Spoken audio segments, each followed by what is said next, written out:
டேய் விநாயகம், 50 ரூபாய் எடுத்தேடா? 50 ரூபாய் எடுத்தனா? நான் ஒருத்தன் தான் இந்த வீட்டுல சம்பாதிக்கிறவன். வேணும்னா சம்பளத்துல 50 ரூபாய் எடுத்து கொடுக்க மாட்டேனா? வேற யாரு எடுத்துப்பா? நம்ம வீட்டுல இருக்க திண்டை சோறு அண்ணன் தான் எடுத்திருக்கோம். யாரா தண்டச்சோறு? இழிச்ச வாயனா என் மேல பழிய போட்டுருங்க. நான் எடுக்கவே இல்ல. வேணும்னா துண்டை போட்டு தாண்டுறேன். நான் வேட்டியை போட்டு தாண்டுவேன். நான் அண்டர்வேரை போட்டு நான் தாண்டுறேன். சட்டியை போட்டு தாண்டுவேன். டேய் சும்மா இருங்கடா. சும்மா இருந்தா பாக்குறதுக்கு அசிங்கமா இருக்குங்கக்கா. பின்ன என்னக்கா, வீட்டுல இருந்த 50 ரூபாய் காணோம்னா பெரிய வித்தியாவில இருக்கு. வித்தையா? டேய், வித்த கித்தன்னு கேவலமா பேசாத. நீதான் சம்பளம் வாங்கும்போது சரியா எண்ணி பாத்துக்க மாட்ட. இத்தனை வருஷமா கொடுத்த கேசியர் இப்ப குறைச்சு கொடுத்துருப்பாரா?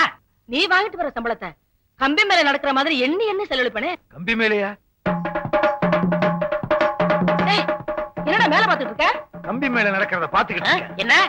இது தம்பிய பத்தி யோசிச்சுக்கிட்டு இருக்கேன். அக்கா, நீ யாருக்காவது தர்மம் பண்ணிருப்ப, நல்லா யோசிச்சு பாரு. ஆமா, தெருவுல தர்மம் கட்டு வந்தாங்க. நான் 50 ரூபாயை தட்டுல போட்டேன். தட்டு போடுங்க. தட்டு வரைக்கும் வந்துருச்சு. விஷயம் தெரிஞ்சிருமா? தெரிஞ்சு போச்சு. தட்டு விஷயமா? இல்ல, நல்ல வேலை. பொருளுக்கு ஒரு பக்கம் இடினா மத்தளத்துக்கு 2 பக்கம் அடி. மத்தலாம் டும் டும் டும் டும் டும் டும் காசு போடுது சாமியோ. என்னடா ஆச்சு உனக்கு? இல்ல, வித்த பார்த்தேன், அதே ஞாபகத்துல இருக்கேன். சரி விடுக்கா, இந்த 50 ரூபாய் யாரு எடுத்தாங்கன்னு தெரியாமலையா போகுது?